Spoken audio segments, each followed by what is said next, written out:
Priya, let's go. Yes, ma'am.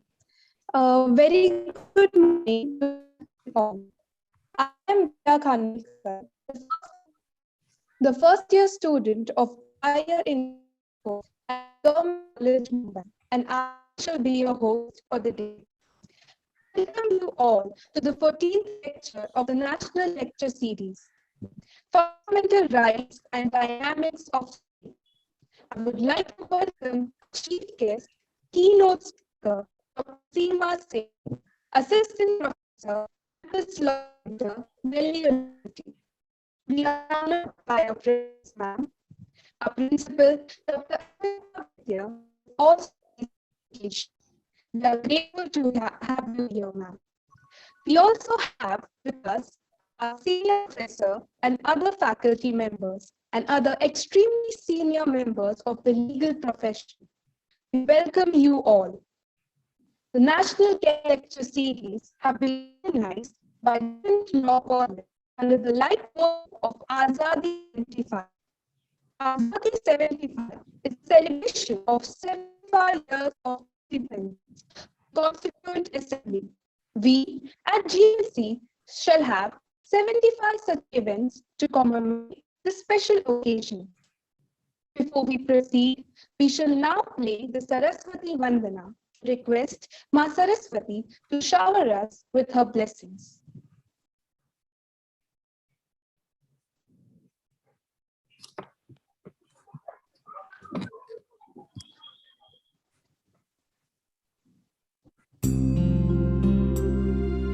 या कुन्देन्दु तुषारहारधवला या शुभ्रवस्त्रावृता या वीणावरदण्डमण्डितकरा या श्वेतपद्मासना या ब्रह्माच्युतशङ्करप्रभृतिभिः देवैः सदा वन्दिता सा मां पातु Saraswati Bhagwati निःशेषजाड्यापहा.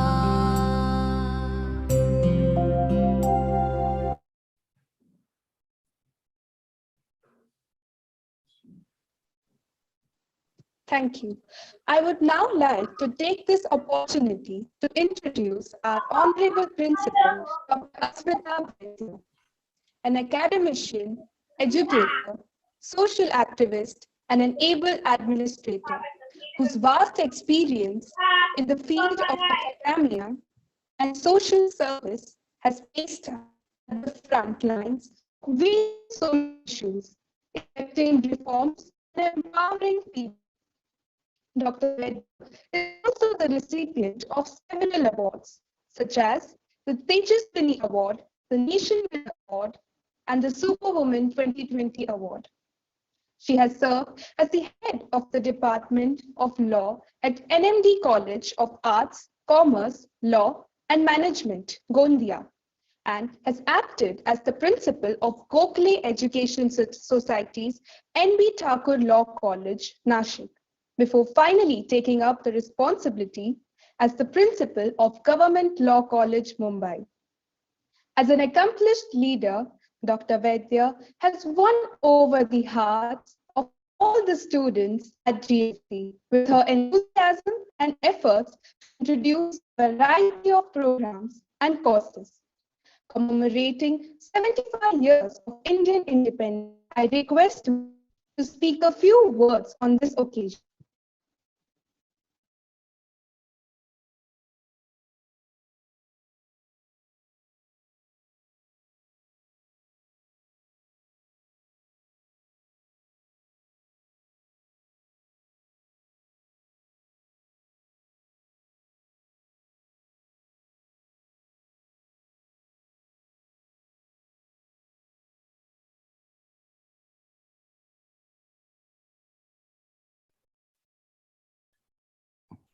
Principal ma'am, over to you.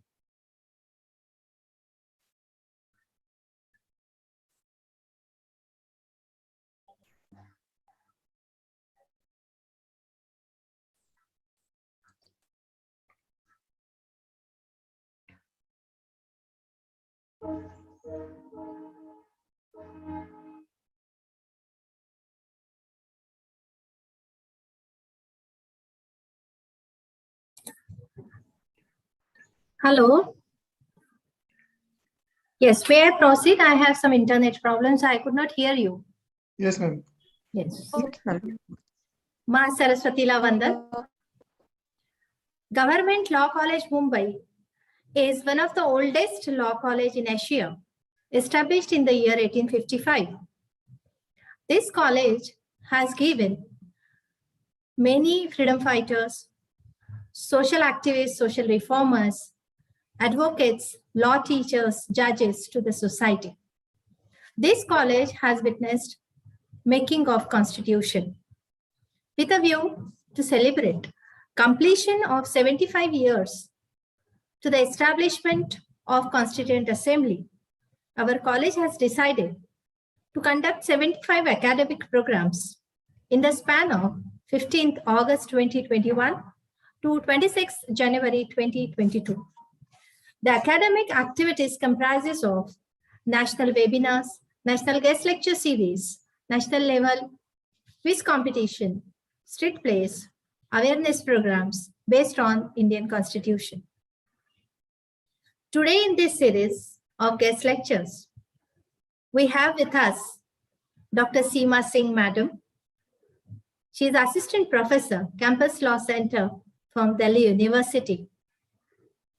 She is true academician, scholarly person, and going to address us on fundamental rights and dynamic of state.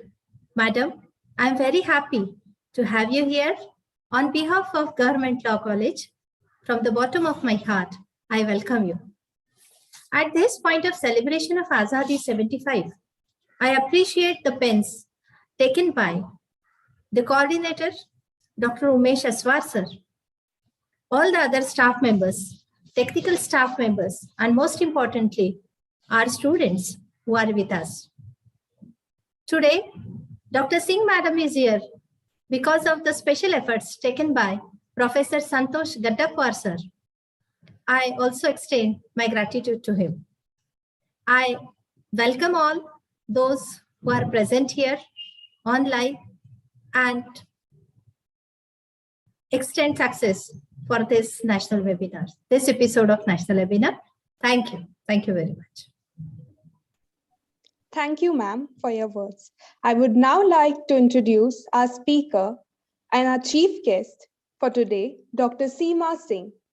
She's an academician with an experience of more than 12 years in teaching students of LLB, LLM, and PhD courses. She has an experience in taking courses on comparative constitutional law, international economic law, media law, economic offenses, law of evidence, administrative law, and criminal law. She has also authored and edited many books like Laws of Spirituality, Exploring the Bond, Reflection on Ancient Indian Jurisprudence in the Current Social and Judicial Setup, and Nagarikta Sanshodhan Adhiniyam, Tathya Evam Satya, Ek Baudhik Vimarsh. Not only this, but there are more than 16 articles published in law journals and more than 25 published articles in different magazines and newspapers with the name Dr. Seema Singh.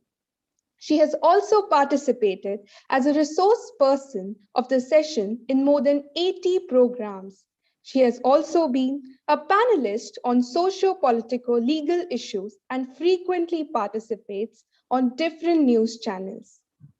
She is an activist and a part of many public interest litigations like PIL against WhatsApp, Netflix, and farmers' suicides.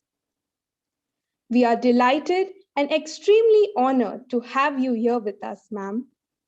We are also extremely excited to hear your thoughts on the topic, fundamental rights and dynamics of its state. Without further ado, I would like to invite Professor Dr. Seema Singh to kindly begin the lecture. Thank you.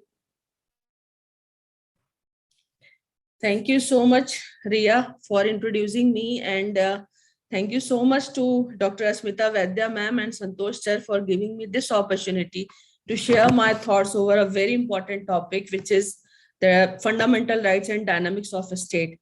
So with your permission, firstly, I would like to share my screen. So just give me a time.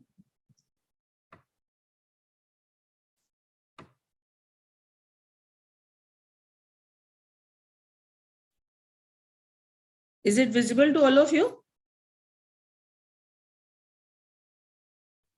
Yes, ma'am. Yes.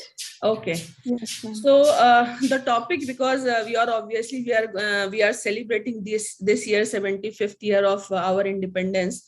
So there are so many things which are very much important for the contemplation, especially once we are going to talk about the Constitution of India. So since the inception of Indian Constitution from the year 1950 to 1921-22, this country has seen a lots of changes. So it is high time to analyze the different provisions of the Constitution, specifically once we are going to talk about the fundamental rights. The reason being our entire freedom movement was basically for the purpose of the most basic rights, like right to life, right to dignity, and right to freedom of speech and expression. So that was the reason that in our Constitution, fundamental rights have received the most important place. But by the passage of time, now we are in the 21st century, and we are one of the biggest economy of the world. So the things are going to be changed. So how basically this fundamental rights and dynamics of states are connected with each other, and this changing era of disinvestment and privatization, how we can save our fundamental right from the violation of the different private or government entities, that is something which is very much important. So with this, I'm just going to start my presentation. Important aspect of fundamental right. Fundamental rights are very celebrated term, and many times this question arises that from where we have taken this fundamental rights. Some few of us believe that this is something which is guaranteed by the state, but actually this is guaranteed against the state. Fundamental rights are the most basic right which are given by the nature, which are the gift of the nature, and they are not gift of the state. So these natural rights have been acknowledged by different laws and conventions across the globe. You all are aware that after the Second World War, the entire world has realized, because in Second World War, 4 to 5 crore people died because of the war. So after the Second World War, the entire world recognized the importance of human rights. And that's why we all are aware that Universal Declaration of Human Rights 1948 comes into the picture. So these natural rights have been acknowledged by the different laws and conventions across the globe, and they have also been respected. That is altogether different thing, that how much we are able to protect these fundamental rights. But definitely for the governance in a civilized society, these fundamental rights should be respected. As Atkins says, power corrupts and absolute power corrupts absolutely. So it is very much required to protect these fundamental rights against the power of the state. State in a democratic setup, state is the most powerful body. Government and its organizations are the most important and most powerful bodies. So according to the Atkins, the power corrupts and absolute powers corrupt absolutely. So the possibilities are very much high that the state may misuse its power and may violate the fundamental rights of the state. That's why in the entire constitutional scheme of India, these fundamental rights receive protection against the state. So this is very much important. Now, the next important part is, before moving ahead, I think it is very much important to understand that how the definition of the state has been changed by the passage of time. So once we are going to talk about the theories of the origin of a state, there are basically three philosophies, or we can divide it into two philosophies. The first one is the Western philosophy. The second one is the Indian philosophy, and third one we can talk about the the modern philosophy. So once we are going to talk about the Western philosophy, there are certain theories. I'm just going to mention few names because they are very known names. And it is more important to discuss the Plato and Aristotle here, because once you are going to compare, you know, the ancient Indian model of law, which was primarily based upon the natural law of justice and which was primarily based upon the idea of spirituality. Similarly, you know, on the similar pedestrian, we can see the Greek laws and the Roman laws also. But we all know that by the passage of time, even once you are going to read the constitutional law or you are going to compare the legislations of the different countries, somehow we realize that suddenly the Plato and Aristotle, they get to disappear. So basically, where these theories have gone, that is something which is very much important. I'm not going to discuss all those things in quite detail, but here, yes, the origin of a state in the Western philosophy is very much important. So what Plato and Aristotle says, they says a small state in Greece originated from the natural division like by mountains, rivers, sea, or on the basis of ethnic or cult division.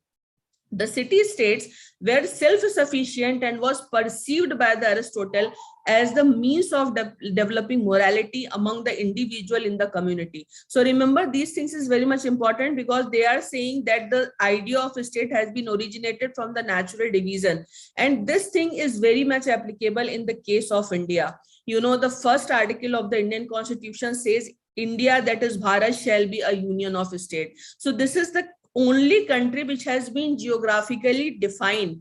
Why I'm using the term that India has geographically defined? Because it is mentioned in our Shastras also that from Himalayan range in the north to the Indian Ocean in the south, the entire territory is known in the name of Bharat, and those who are residing in these territories are known in the name of Bharatvasis. So, you know, this is the only country where the people are not going to be identified on the basis of their religion or on the basis of their ethnicity, but it is a geographically identified area, which says that from Himalaya to Hind Mahasagar, the entire area is known in the name of Bharat, and the people who are residing in this territory are known in the name of Bharatvasi. So the same thing has been said by the Plato and Aristotle also. Now, the term state in the modern system was firstly used by Machiavelli. Machiavelli, we all are very much, you know, aware about his name. So Machiavelli, in his book The Prince, which was published in the 1523, he has firstly used the term state in the modern sense.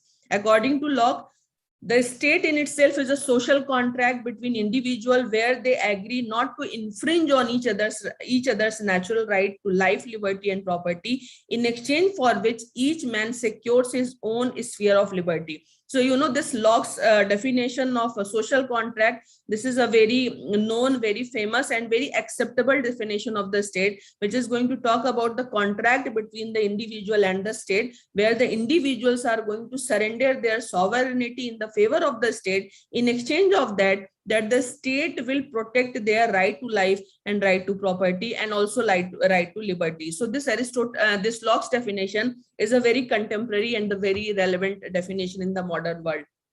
Now, once we are going to talk about the ancient India, why I'm using the term, the theories of origin of state in ancient India, because, you know, India is one of the oldest civilization and the only country in the world which has 5,000 years old written economic history I'm talking about. So, you know, the idea of a state is not new for India. It is a very ancient concept. Even I just wanted to tell you that once we are going to talk about the model of the federal state, we always try to take the example from the United States of America. But the reality is that if you are going to, if you are going to deal with the ancient Indian model, then you will realize that even in the time, during the time of Chanakya, the concept of federalism has been discussed. So Indians were very much aware about the idea of a state. So in the once we are going to talk about the ancient India, there are few theories which are very much important. The social contract theory, which is very much, what Locke has said about the social contract theory, the same thing has been mentioned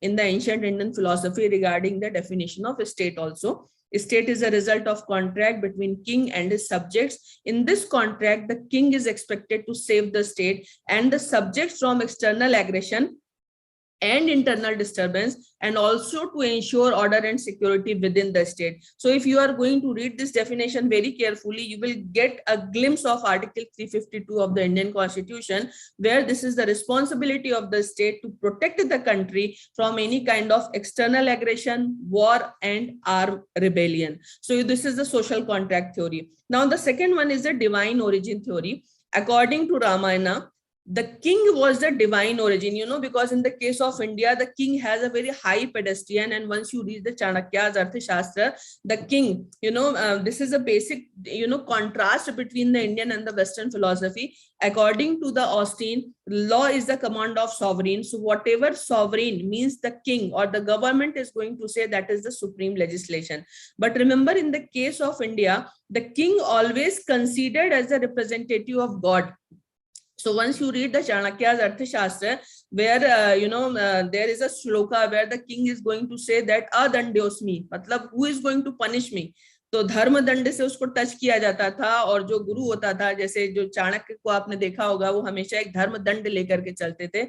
उस धर्म दंड से राजा को touch किया जाता था और ये कहा जाता था कि धर्म तुमको दंडित करेगा. So in the Indian scenario, the king is not supreme, but the dharma is supreme. So this is, you can get a glimpse of this in the divine origin theory of a state. And according to Ramayana, the king was of the divine origin. This theory believes that the men approached the creator Brahma to provide them a king with divine qualities. Then all gods spare a portion of their power in a human being who became the king. Thus, the theory believes in divinity and special abilities of the king. The similar definition has been mentioned in Manu Samhita also. So, this is it means the king is the representative of God, and he has a great responsibility over his shoulder. He has to take care about the people who are residing in his territory, and simultaneously, he also bound to defend the state from any kind of external aggression. Now, the next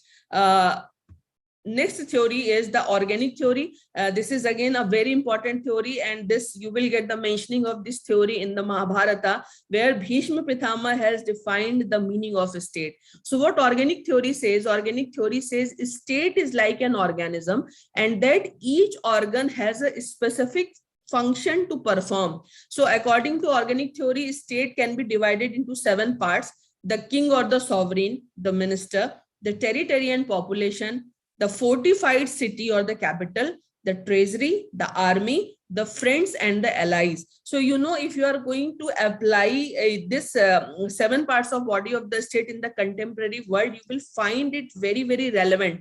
The king or the sovereign, you may consider it, as the Constitution of India. The minister means the Council of State. The population means the people of India. Fortified cities means the capitals, obviously. The treasury means finance. The army, the friends and allies, which are going to play a very important role once we are going to talk about our strategic partnership, or once we are going to talk about our international relationship. So among all the 7 elements or parts, it is the king who is obviously the most important, because he is the decision maker, and he also have to implement the decisions successfully in the interest of the people. So this is the organic theory of a state. Then according to Shukra Niti Sar, the king is the head, the ministers the eyes, the treasurers the mouth, the army the heart, the fort the hands, and the territory the feet. So India is a country where we normally use the term the Bharat Mata. So this is a land where the entire territory of India has been manifested in the form of a lady,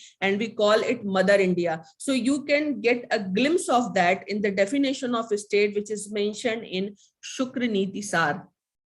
Now let's come to another example. Now this is the definition in modern international law, because there we get one definition in the political science and we get another different definition in the law, but both the definition of states are basically interrelated. So according to the modern definition in international law, in the political science, the state is an independent legal entity occupying a defined territory. This is something which is very much important. The members which are united together for the purpose of resisting external force and preserving internal order. So, you know, a country, according to the modern state concept, a country or the state is basically a defined territorial area. Though this concept was not very much, you know, applied in the case of ancient India, because according to the nation, according to the concept of the nation, there is a difference between state and nation. State is a geographical area, while nation is the spirit of a state. So, you know, that's why we also get a term which is known as the cultural nationalism. Like Nepal is not the part of India, Bhutan is not the part of India, but once you are going to apply the culture, Indonesia is not the part of India, but culturally they are very similar to the land of Bharat. So that's why that is an example of cultural nationalism, where we share similar kind of culture with rest of the countries. But in the terms of modern definition of state, state means that is a defined territory. So you will be surprised to know that when the Britishers arrived to India, the entire area of the India was somewhere around 83 lakh square kilometer, and now it has been reduced up to around 35,000 square kilometer area. 35 lakh square kilometer area. So you can see that in terms of territory, India has significantly reduced. And before the arrival of the Britishers, the entire territory of India was more than 1 lakh crore square kilometer. And now we are 35 lakh square kilometer. So there is a significant decrease in terms of land. And Britishers ke aane ke baad se ab tak almost we have divided on 24 times. This country has been divided into 24 times. So this is the definition of a state. Now this is the definition which I have mentioned you regarding the territory. This is the definition of in terms of political science, and this is a very much important point, that the people are resisting external force and preserving internal order. So there may be internal differences, there may be some other kind of internal problem, but if somebody from the outside is going to intervene or going to intrude in my territory, then collectively as a nation we are going to push them, or we are going to defend our territory. That is something which is a very important part of a state, and this is the modern definition. But once we are going to talk about the definition of state in the Indian Constitution, you should think about certain things which are very much important. And the most important thing is the Part 3 of the Indian Constitution deals with the fundamental right, and it is prescribed from Article 12 to Article 35. But under Article 12, firstly, instead of defining the definition of rights, the definition of a state has been mentioned first. So what is the reason of this? Firstly, the right should be defined and not the definition of the state. But firstly, we get the definition of a state, and then rights begins from Article 14 onwards. So what is the reason? The reason is the fundamental rights are available against the state. So that is the reason that in Part 3 of the Indian Constitution, instead of defining right, firstly, they are going to define what is the meaning of a state. So according to Article 12, the definition of a state is, unless the context otherwise requires, the state includes the government and parliament of India, and the government and the legislature of a state of each of the states, and all local or other authorities within the territory of India or under the control of the government of India. So once you are going to read the definition of Article 12, you will realize that actually they are not defining, but they have given certain illustrations that these things should be considered as the part of the state. And those illustrations includes the central government and the parliament, the state government and the state legislature, local authorities and other authorities. So all these things are basically going to make the definition of a state in terms of Indian Constitution. Next important point is certain things, once we are going to read Article 12, there is no confusion regarding the interpretation of certain terms like the parliament and the central government, the state government and the state legislature. There is no problem. But the problem arises once we are trying to define two terms, the local authority and the other authorities. The only thing which is common in local authority and other authority is the term authority. So what is the meaning of authority? Once we are trying to understand that what is the meaning of state, we are bound to understand that what is the meaning of authority under Article 12. So our authority means, according to Webster Dictionary, a person or body exercising power to command. When read under Article 12, the word authority means the power to make laws, orders, regulations. Remember, this is the definition which is mentioned under Article 13 subclause 3 also, which says that the term law will include orders, rules, regulations, bylaws, notification, blah, blah, blah. So all these things are basically covered, in authority who have power to make these things, which have the force of law, and obviously it must have a force of law. And once I'm going to use the term the force of law, it means there is a legal machinery to enforce this thing. There is a legal backing. It also includes the power to enforce these laws. This is the meaning of authority. You can make certain laws, you can make certain rules, regulations, and you have capacity to implement them. Now, what is the meaning of the term local authority? Because, this is used under Article 12. So it is very much important to understand that where the term local authority has been defined. So, there is a General Clauses Act, and once something is not defined in any specific legislation, then we try to get the definition of those terms under the General Clauses Act. So because the term local authority is used in the Indian Constitution, but it has not been defined there. So we will go and check the General Clauses Act, what General Clauses Act talks about the term local authority. So according to Section 3, subclause 31 of the General Clauses Act, 1897, local authority shall mean a municipal committee, district board, body of commissioner or other authority legally entitled to or entrusted by the government within the control or management of a municipal or local fund. So, in terms of the local authorities, something is very much clear, that the government is basically going to delegate its power in some other local authorities which are performing local functions for the welfare of the people. That may be in the form of panchayat, that may be in the form of municipal corporation. But obviously, these local authorities has been created for the more smoothing function of the governance. So they have, power to make bylaws, rules, regulation. They should not be dependent upon the government, the state government or the central government, and they could perform their functions properly in the interest of the people. For this purpose, these local authorities has been created. But once we are going to talk about other authority, this other authority has not been defined anywhere in the entire Constitution.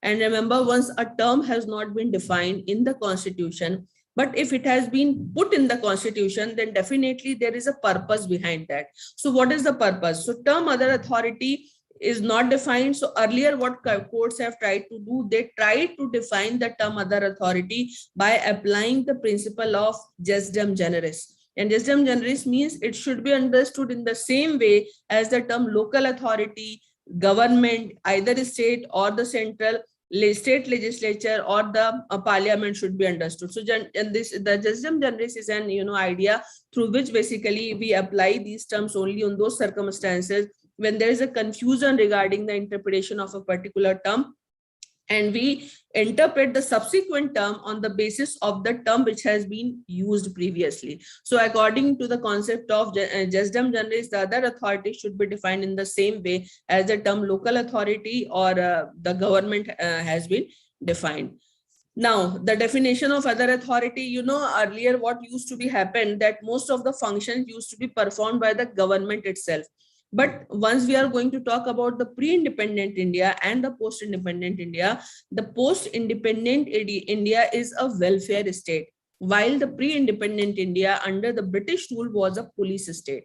So by the passage of time, obviously, there was the role of the state that has been increased manifold, and for the more convenient transaction of the business, the government has created different kind of bodies. Some statutory bodies were created, and subsequently they started creating certain bodies under the existing legislation. So that existing legislation may be Company Act. So the government is going to create a company under a particular Companies Act, like any of us. Similarly, there are Societies Registration Act. So like any of us can register a society under the Societies Registration Act. Similarly, the government also started registering its own society under the Societies Registration Act. So, that was basically to enhance the efficiency of the system. But obviously, if these authorities, the statutory bodies or the societies registered under the Societies Registration Act have started violating the fundamental rights of the people, then the question started arising that how we will identify that they are a state or not. Because one thing is very much clear, and there should not be any confusion in the mind of any of us. If we are going to create, if we are going to demand the protection of Article 32, then there are two preconditions. The first precondition is the violator should be the state, and the second important thing is the right which has been going to be violated, that should be your fundamental right. So what is in the interest of the state? The interest of the state is most of the things should not be declared as a state. Because once the violator has been declared as a state, the responsibility of the state is definitely going to rise, because then the affected person may claim the right to equality, may claim the protection of right to right to equality given under Article 16. So that enhances the responsibility of the state. So this is always in the interest of the state that a particular body should not be declared as a state.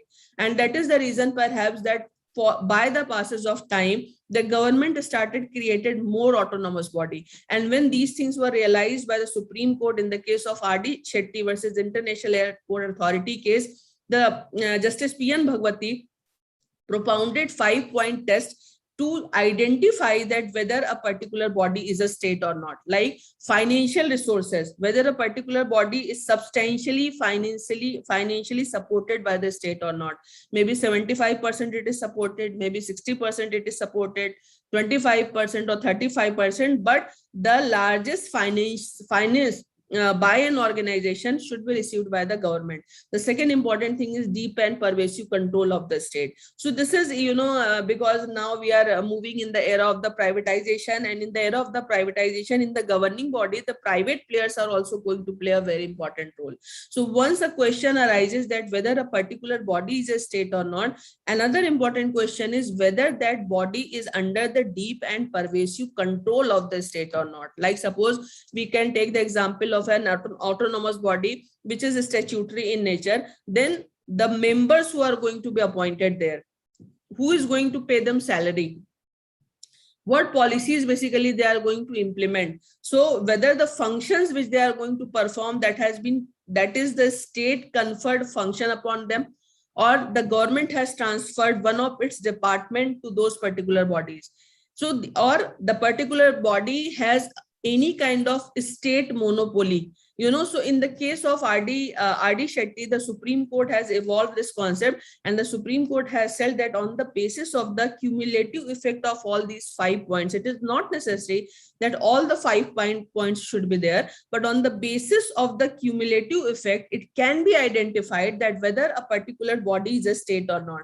So remember, this is the way the law grows, because now when the government started delegating its power to the autonomous bodies, to the statutory bodies, or the bodies which has been created under the existing legislation, either the company laws or Company Act or the Societies Registration Act, the Supreme Court is bound to protect the rights of the people who are working in these setups. And that is the reason that in the case of R.D. Shetty, this 5-point test was given by Justice Bhagwati. Now let's come to the next slide. This was also elucidated by the Supreme Court that the 5-point test is only illustrative and not conclusive in its nature, and should be further expanded with great care and caution. Why the Supreme Court has said this, subsequently I will discuss. Relying on these tests, the Supreme Court in many judgments declared companies registered under the Companies Act 1956 or the societies registered under the Societies Registration Act 1860 as the instrumentality of the state and thus other authority under Article 12, like Uttar Pradesh Ganna Kisan Sansthan, that is a society registered under the Societies Registration Act, but that is a state. CSIR, that is a state. ONGC, that is a state. So these are the examples of these are the things. These are the examples where the Supreme Court has applied this 5-point doctrine and declared these bodies as state. Now, what is the important thing? Now from where the challenges are going to be started, liberalization of economy and state. You know, in this 21st century, we are living in an era where the strength of a particular country is not going to be identified on the basis of its geographical area. Now, the most important thing is your economic power. And maybe you all are aware that the basic reason of World War I and World War II was just the economic expansion. Because after the Industrial Revolution, there was a competition, especially among the different Western world, that what markets they are going to capture to sell their product. And that is the reason East India Company comes to India, and Britain was a country which has created maximum number of colonies across the world.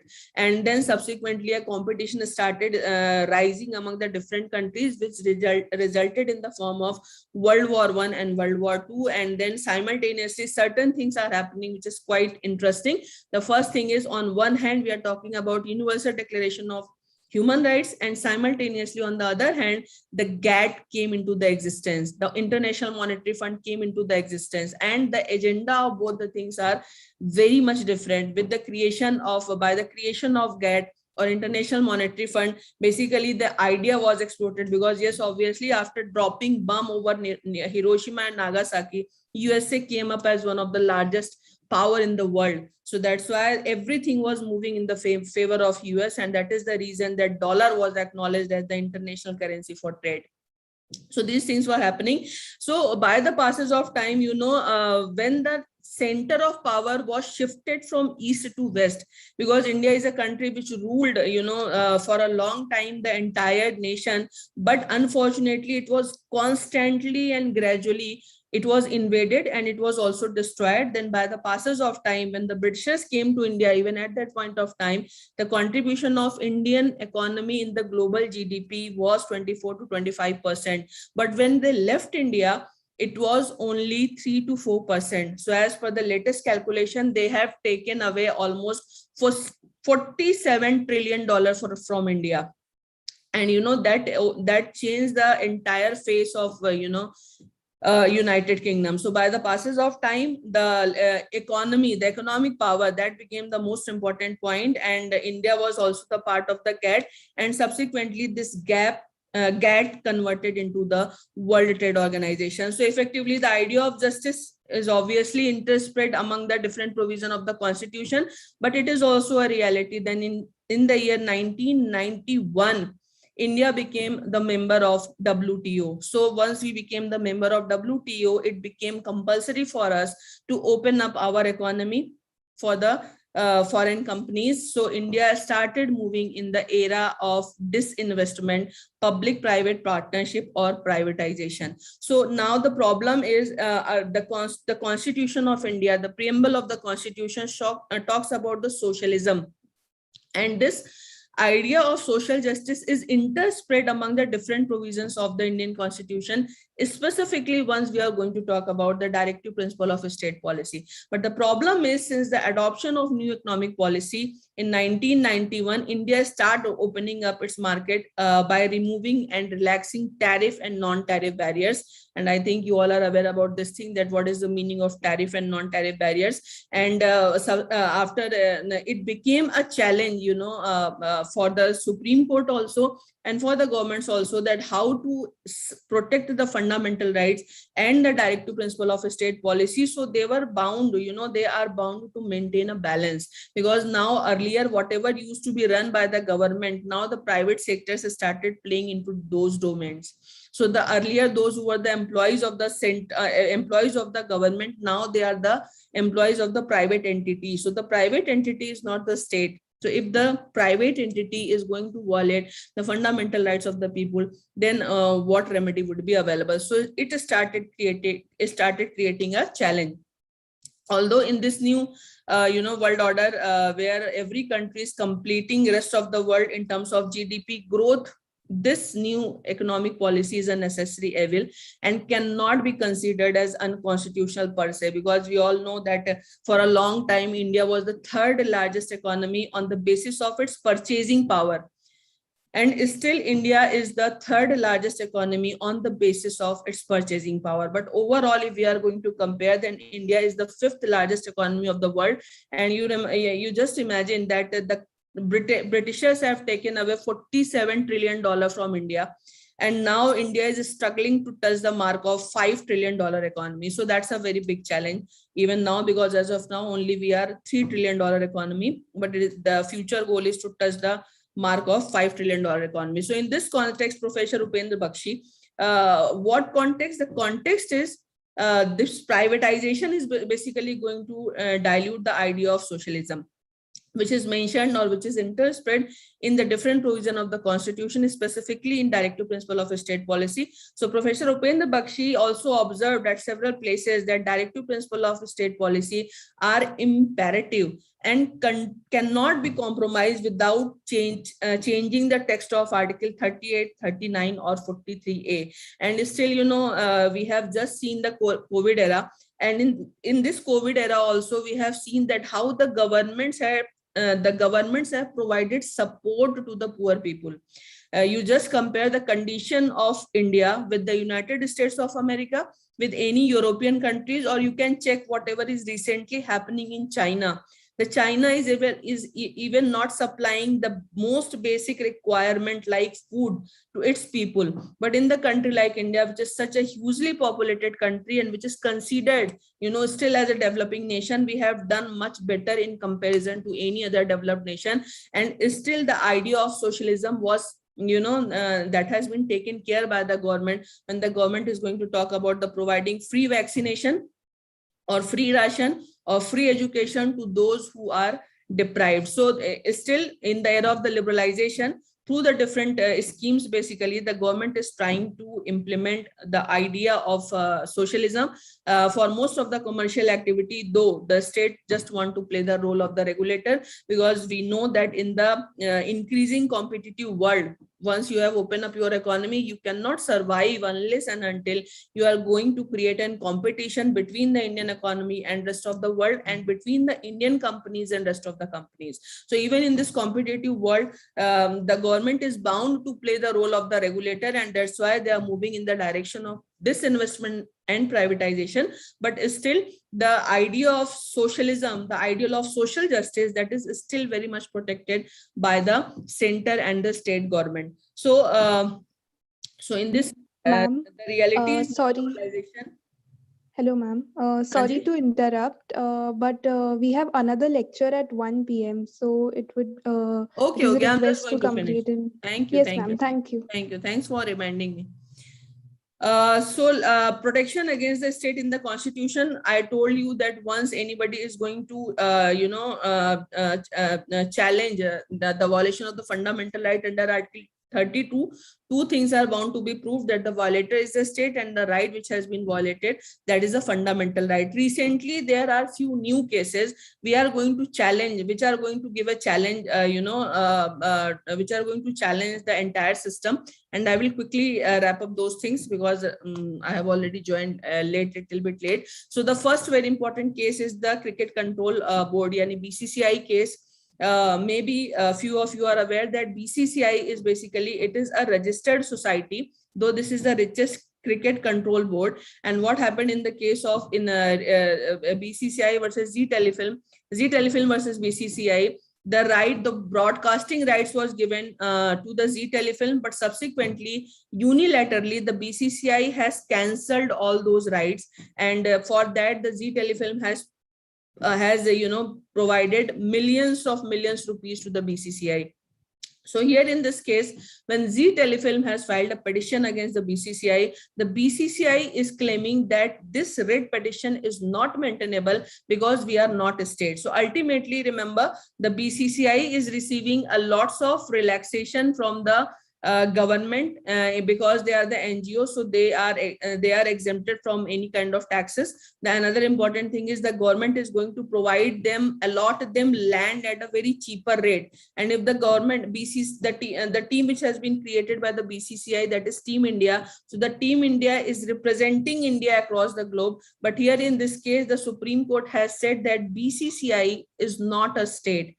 because if we are going to declare BCCI as a state, then in that circumstances, there are 54 other sports authority. They should also be declared as a state. But there is some recent development. And the recent development is basically related with the 275th report of the Law Commission, which asks to treat BCCI as an agency of the state under Article 12 of the Indian Constitution. So Commission further added that BCCI controls the policy formulation and implementation related to cricket affecting the country at large, which Commission believes to be a state function. But this is only a recommendation of the State Commission. But recently what has happened, in a recent case, the Central Public Information Officer in the Ministry of Youth Affairs, it has been decided that BCCI comes under the purview of Right to Information Act because they are performing public functions. So, you know, this is something which is quite new, and how the law is evolving, it is very much clear that still, as per the judgments of the Supreme Court, BCCI is not a state. But according to this, CPIO judgment, basically the CIC order, the BCCI comes under the purview of the Right to Information.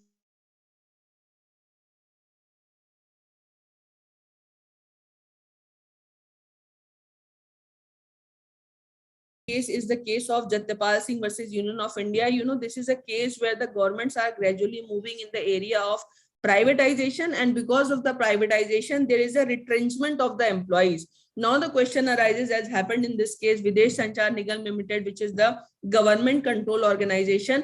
The government has subsequently disinvested its share, and now this is known in the name of the Tata Communications. Now the important issue is when BSNL converted into Tata Communications, there was the retrenchment of significant number of employees. So these employees moved to the court for the protection of their fundamental right, which is their right to life. So what they are saying, that this retrenchment is going to affect their right to life and livelihood. But remember, here in this case, the Supreme Court has not provided any kind of remedy to these employees, and they said that this is Tata Communication, basically it is not a state. So this writ petition is not maintainable, and they should explore their remedy on some other alternative forum. So, you know, the retrenchment is happening because of the privatization.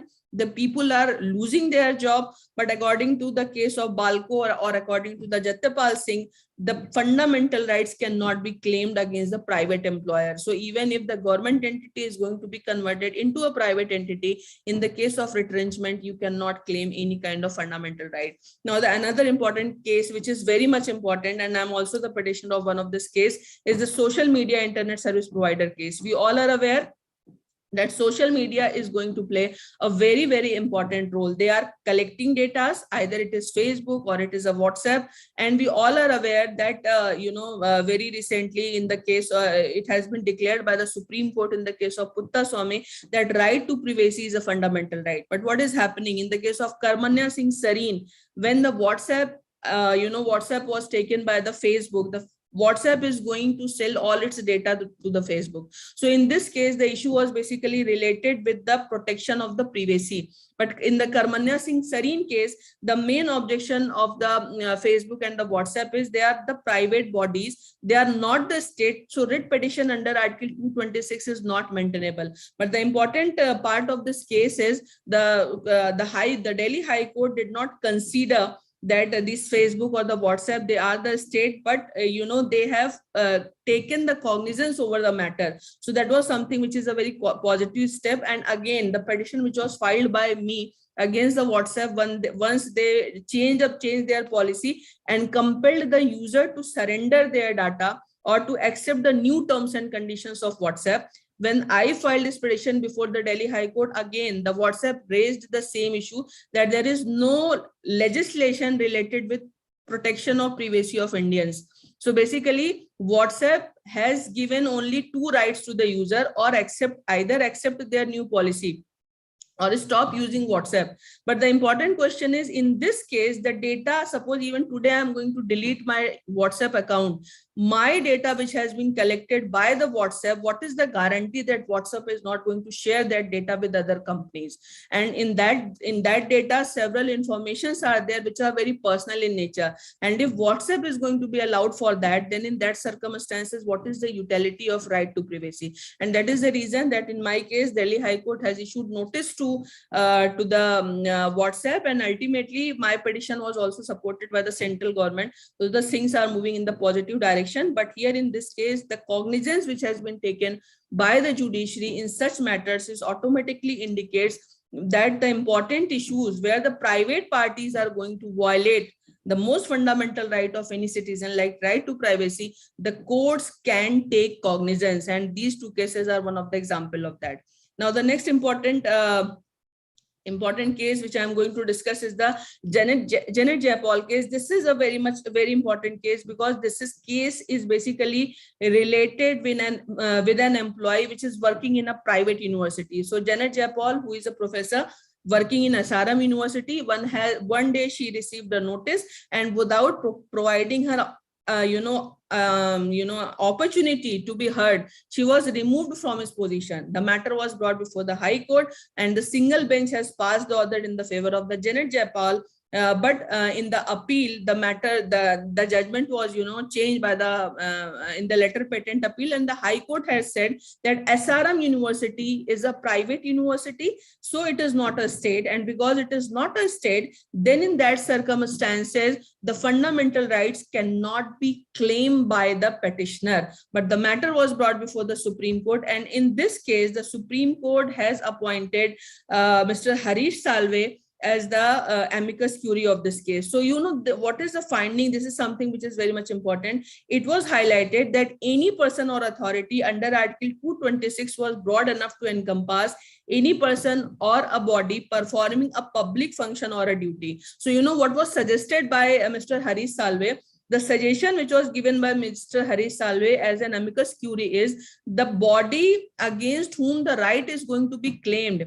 This is very much important to identify that what is the nature of that body. And if the nature of that body is public in nature, or they are performing public function, then in that circumstances, the aggrieved party must have all right to approach to the High Court under Article 226. So, we have moved one more ahead where we are going to say that if a particular body is going to perform public function, then in that circumstances, the remedy should be provided under Article 226. Then the case of Subhash Chandra Agrawal versus CPIO, Supreme Court of India. This is again a very important case where the Supreme Court judges were not considering themselves as the public authority. So what they used to say that we are not a public authority. So the office of CJI is not covered under the Right to Information Act. But ultimately, after the long pendency, this matter was decided by the Supreme Court. And in this case, the Supreme Court has said that the office of CJI is a public authority, and whatever whatever information they are having, that can be accessed through the RTI unless and until it is going to interfere in the autonomy of the the most close function of the judiciary. And one very important aspect which was decided by the Supreme Court in this case is the judgment was pronounced by Justice Gogoi. This second clause is very much important. Information not presently available to the public authority, but which can be accessed by that authority from a private body under any other law for the time being in force, also a public information. So, this is not a necessary thing that you are having all sorts of information or the body is covered under the public authority. But if the public authority can access that information from any private body, then in that circumstances, the access to that information should also be allowed. So, through this way, basically, the Supreme Court has tried to expand the definition of public authority. And obviously, once you are going to read the Right to Information Act, it is very much clear that the term public authority is much broader in under the Right to Information Act in comparison to Article 12 of the Indian Constitution. And now, there is a committee which was constituted by the NDA government when Mr. Atal Bihari Vajpayee was the Prime Minister of India, and that committee is known as a Venkat Chalaiya Committee. Venkat Chalaiya Committee has given certain suggestions, and what is the suggestion? He suggested to amend Article 12. And what are the amendments? In this article, the expression other authority shall include any person in relation to such of its function which are of public nature. So this recommendation, though not complete in itself or fully analytical of the situation, was at least an attempt to further widen the import of the term state as envisaged in Article 12 of the Indian Constitution. So the important part of this suggestion is the term authority should also include any other body which is performing any kind of public function. So this suggestion is very much important in the present scenario because of this reason, that in the present India, most of the public functions are going to be performed by the private players. So if the private players are going to violate our fundamental right, how we can say that we cannot provide protection to the rights of the affected person? And if we cannot provide protection, then what is the utility of having fundamental right and Article 32? And that is the reason that Justice Venkat Chalaiya had suggested this thing, and the same thing was suggested by Mr. Harish Salve and Justice Gogoi in their opinion and in their judgment, that whoever is performing the public function, they must be brought under the purview of Right to Information Act, even because now we are not claiming that they are a state, but at least if they are brought under the purview of Right to Information Act, then in that circumstances, they are declared as a public authority, then in that circumstances, definitely they are within the purview of Article 226. So on the basis of the above mentioned judgment, it is very clear that judiciary has more ways to protect the fundamental rights, as even though the definition of other authority cannot be expanded, the term public authority should be definitely redefined to include all those within its purview who are performing some or other kind of public function. So thus, if the central legislation is not in mood to listen to the popular opinion, rather, it is diminishing the space for the same, it is high time for the Supreme Court to come up with the new kind of interpretation to protect the rights of its citizens. So because I think I have finished my time. So thanks to all of you for the patience listening, and I wrapped it very quickly because of the short of time. I left also certain things, but some other day if I get opportunity, then I will like to discuss all those things to all of you. Thank you so much. Thanks a lot. That's all on my part. Thank you so much, ma'am, for your enlightening words. It was highly informative and very interesting to hear. As we come to the end of the guest lecture, I would like to invite Dr. Umesh Aswar sir to give the vote of thanks. Is sir present?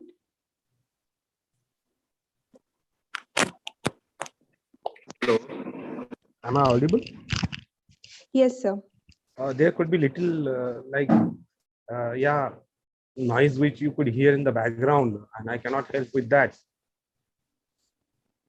It really is a matter of happiness and privilege, as the opportunity of vote of thanks has been conferred on me, and I'm here to present vote of thanks to all stakeholders who have contributed for the success of today's 14th national level guest lecture. I, Dr. Umesh Sri Krishna Rao Aswar, on behalf of Government Law College, the principal, professors, students, alumni, teaching and non-teaching staff, extend my deep sense of gratitude and in-depthness to the resource person, Dr. and Mrs. Seema Singh, Assistant Professor, Campus Law Center of the University of Delhi, which is very renowned, and to my little understanding, significance in the legal arena has always been at par with the Indian Law Institute.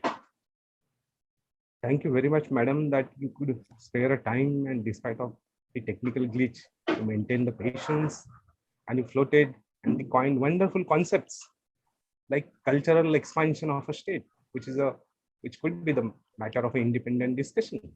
And apart from that, as a part of dynamics of a state, you have also laid down the concept of a state from economic perspective, the point of view, and accordingly a need to show commitment to the concept of socialism whereby we will be expanding the definition of a state, and you have pinpoint what exactly the line on which the units of a legal system, the state and the judiciary, they should ponder upon, so that the vibrancy of the fundamental right will constantly be upheld. Thank you very much, madam, for your insightful lecture. Moving ahead, I'm equally thankful to the college principal, Madam Mrs. Dr. Asmita Vaidya, that she has always been there, supporting us, guiding us, and because of her, we could organize such grand event of Azadi 75 and this national festival. I'm also thankful to the senior professors of the college, particularly Rachita Madam, Dr. Srinath Panchbhai sir, who have always been inspiring us, guiding us. I'm also thankful to my colleague professors, to the students who have participated. I'm thankful to the technical team, Siddesh, Harshal, who are always there. The student council, NSS, DLLE, that their volunteers are also equally supporting for this event. I'm thankful to the non-teaching staff and to all the persons who have contributed with their efforts for the success of today's event. Thank you very much to all of you, and I hope that our association with this campus law center at University of Delhi will continue in future as well. Thank you very much for all. Thank you so much. Thank you so much for giving me this opportunity. Thank you, Ashmita ma'am. Thank you, Mr. Welcome, ma'am, and it was very nice lecture. Thank you. Thank you. I'm sorry I was late because of some reason, but it was a great pleasure for me. Thank you. Thank you. With your permission, I would like to leave. Just a minute. Ma'am, just a minute. Now I would request everyone to switch on their video cameras for a photograph. Harshal, can you take a screenshot?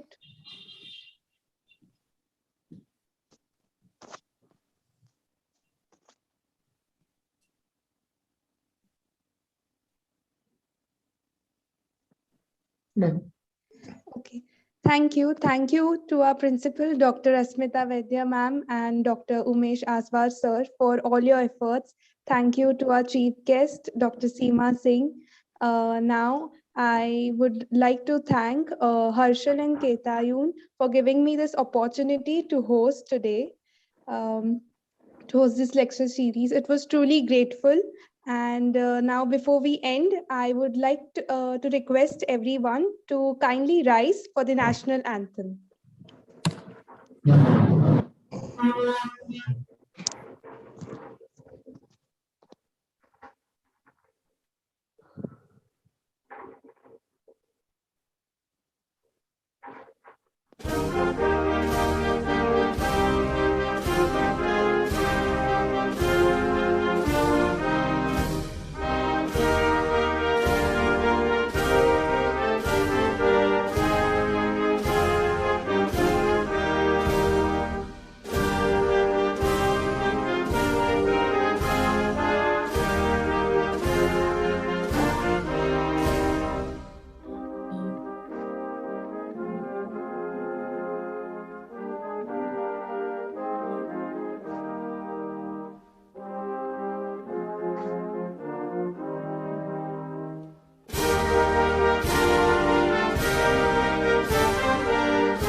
Thank you so much, everyone, for joining us today.